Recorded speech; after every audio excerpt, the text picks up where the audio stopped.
ಇವತ್ತಿನ ವಿಶೇಷ ಸುಲಭವಾಗಿ ಮಾಡುವಂಥ ಹೆಸರುಕಾಳು ಸೊಪ್ಪಿನ ಪಲ್ಯ.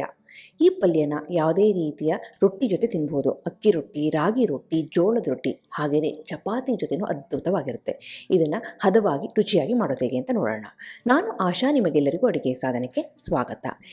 ಇಲ್ಲಿ ನಾನು ಅರ್ಧ ಕಪ್ಪಿನಷ್ಟು ಹೆಸರು ಕಾಳನ್ನ ಮೊದಲೇ ನೆನೆಸಿಟ್ಕೊಂಡಿದ್ದೀನಿ. ನೆನೆಸಿಟ್ಕೊಂಡ್ರೆ ಬೇಯಿಸೋದು ತುಂಬಾ ಸುಲಭವಾಗಿ ಆಗುತ್ತೆ ಅಂತ.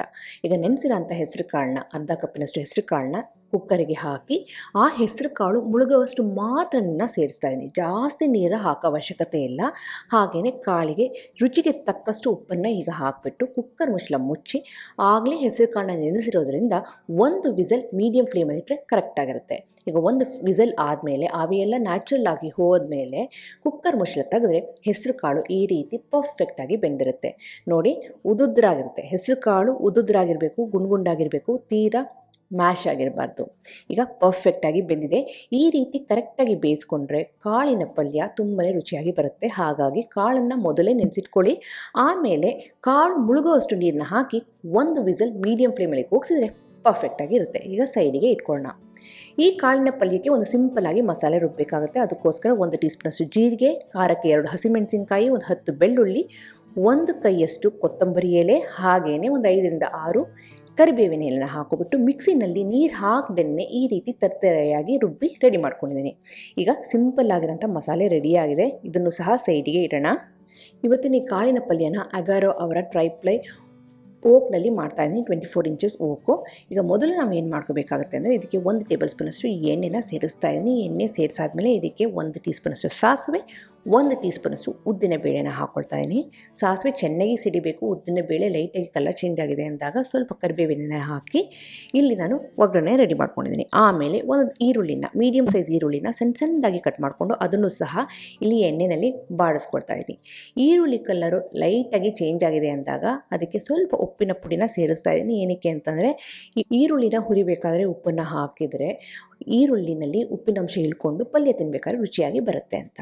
ಈ ಪಲ್ಯಕ್ಕೆ ನಾನು ಉಪ್ಪನ್ನು ಹಂತವಾಗಿ ಸೇರಿಸ್ತಾ ಇದ್ದೀನಿ. ನಿಮಗೆ ಕನ್ಫ್ಯೂಸ್ ಆಗುತ್ತೆ ಅಂದರೆ ಒಂದೇ ಸಾರಿನೂ ಸಹ ಸೇರಿಸ್ಬೋದು.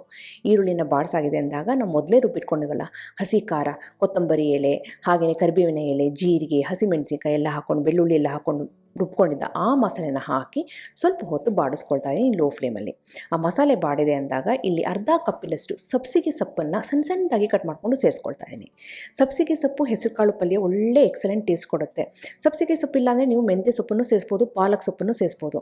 ಸಬ್ಸಿಗೆ ಸೊಪ್ಪು ಹಾಕಿದ ಮೇಲೆ ನಾನು ಸ್ವಲ್ಪ ಉಪ್ಪಿನ ಪುಡಿನ ಈಗ ಹಾಕಿದ್ದೀನಿ. ಯಾಕೆಂದರೆ ಈ ಸೊಪ್ಪಿನಲ್ಲೂ ಸಹ ಉಪ್ಪಿನ ಅಂಶ ಸೇರಿಕೊಳ್ಳಿ ಅಂತ.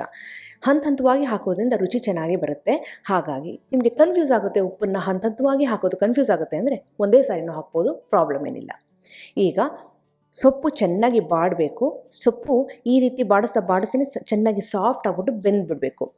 ಯಾಕೆ ಅಂದರೆ ನಾವು ಕಾಳನ್ನು ಹಾಕಿದ ಮೇಲೆ ಸೊಪ್ಪನ್ನು ಬೇಯಿಸೋಕ್ಕೆ ಹೋಗೋದಿಲ್ಲ. ಮೊದಲು ಸೊಪ್ಪನ್ನು ಬೇಯಿಸ್ಬಿಟ್ಟು ಆಮೇಲೆ ಬೆಂದಿರೋ ಅಂತಹ ಹೆಸರು ಕಾಳನ್ನು ನಾನಿಲ್ಲಿ ಸೇರಿಸ್ತಾ ಇದ್ದೀನಿ. ಇದಾದಮೇಲೆ 2 ಟೇಬಲ್ ಸ್ಪೂನಷ್ಟು ನೀರನ್ನ ಸೇರಿಸ್ತಾ ಇದ್ದೀನಿ. ನೀರು ಅಷ್ಟು ಅಂತ ಏನಿಲ್ಲ. ಕಾಳಿನ ಪಲ್ಯ ನಿಮಗೆ ಯಾವ ಹದಕ್ಕೆ ಬೇಕು, ನೀರಾಗಿ ಬೇಕು ಅಂದರೆ ಸ್ವಲ್ಪ ನೀರನ್ನ ಜಾಸ್ತಿ ಸೇರಿಸ್ಕೊಳ್ಳಿ. ಬೇಳೆ ಸ್ವಲ್ಪ ಉದುದ್ರಾಗಿರಬೇಕು ಅಂದರೆ ಸ್ವಲ್ಪ ಕಡಿಮೆ ಸೇರಿಸ್ಕೊಳ್ಳಿ. ಈಗ ನಾನು ಉದುದ್ರಾಗಿ ಮಾಡ್ತಿರೋದ್ರಿಂದ ಸ್ವಲ್ಪ ನೀರನ್ನ ಹಾಕಿ ಚೆನ್ನಾಗಿ ಮಿಕ್ಸ್ ಮಾಡಿಬಿಟ್ಟು ಲೋ ಫ್ಲೇಮಲ್ಲಿ ಒಂದು 2 ರಿಂದ 3 ನಿಮಿಷ ಬೇಯಿಸಿ ಸಾಕಷ್ಟೇ. ಈ ರುಚಿಯಾದಂಥ ಆರೋಗ್ಯಕರವಾದಂಥ ಸೊಪ್ಪು ಹೆಸರು ಕಾಳಿನ ಪಲ್ಯ ರೆಡಿ. ಇವತ್ತು ನಾನು ಅಕ್ಕಿ ರೊಟ್ಟಿನ ಮಾಡಿದ್ದೀನಿ. ಬಿಸಿ ಬಿಸಿ ಅಕ್ಕಿ ರೊಟ್ಟಿ ಮೇಲೆ ಬೆಣ್ಣೆನ ಹಾಕ್ಕೊಂಡು ಅದ್ರ ಮೇಲೆ ಈ ಪಲ್ಯನ ಹಾಕ್ಕೊಂಡು ಆ ಬೆಣ್ಣೆ ಹೆಸರು ಕಾಳು ಪಲ್ಯ ಎಲ್ಲ ಚೆನ್ನಾಗಿ ಒಂದಾಗಿ ರೊಟ್ಟಿ ಜೊತೆ ತಿನ್ನಬೇಕಾದ್ರೆ ಅಮೃತ ಇದ್ದಾಗಿರುತ್ತೆ. ಇದು ಅಕ್ಕಿ ರೊಟ್ಟಿ ಜೊತೆ ಏನು, ರಾಗಿ ರೊಟ್ಟಿ ಜೊತೆ, ಜೋಳದ ರೊಟ್ಟಿ ಜೊತೆ, ಚಪಾತಿ ಜೊತೆನೂ ಎಕ್ಸಲೆಂಟ್ ಆಗಿರುತ್ತೆ. ನಿಮಗೆಲ್ಲ ಈ ರೆಸಿಪಿ ಇಷ್ಟ ಆಗಿದೆ ಅಂತ ಅಂದ್ಕೊಂಡಿದ್ದೀನಿ. ತುಂಬ ಸುಲಭವಾಗಿ ಮಾಡುವಂಥ ರೆಸಿಪಿ. ನೀವು ಮನೆಯಲ್ಲಿ ಖಂಡಿತವಾಗ್ಲೂ ಮಾಡಿ ಹೇಗೆ ಬಂತು ಅಂತ ನಾನು ಕಮೆಂಟ್ ಸೆಕ್ಷನಲ್ಲಿ ದಯವಿಟ್ಟು ತಿಳಿಸಿ. ಹಾಗೆ ನೀವಿನ್ನು ಅಡುಗೆ ಸಾಧನಕ್ಕೆ ಸಬ್ಸ್ಕ್ರೈಬ್ ಆಗಿಲ್ಲ ಅಂದರೆ ತಡ ಯಾಕೆ, ಈಗಲೇ ಸಬ್ಸ್ಕ್ರೈಬ್ ಆಗಿ ಪಕ್ಕದಲ್ಲಿರುವ ಬೆಲ್ ಬಟನ್ ಕೂಡ ಟಚ್ ಮಾಡಿ. ನಿಮಗೆ ವಿಡಿಯೋ ಇಷ್ಟ ಆಯಿತಾ, ಲೈಕ್ ಬಟನ್ನ ಕ್ಲಿಕ್ ಮಾಡಿ, ಫ್ರೆಂಡ್ಸ್ ಆ್ಯಂಡ್ ಫ್ಯಾಮಿಲಿ ಜೊತೆ ಶೇರ್ ಮಾಡಿ. ಮತ್ತೊಂದು ಇಂಟ್ರೆಸ್ಟಿಂಗ್ ರೆಸಿಪಿಯೊಂದಿಗೆ ಭೇಟಿ ಆಗ್ತೇನೆ. ಎಲ್ಲವರಿಗೆ thank you. Bye bye. See you.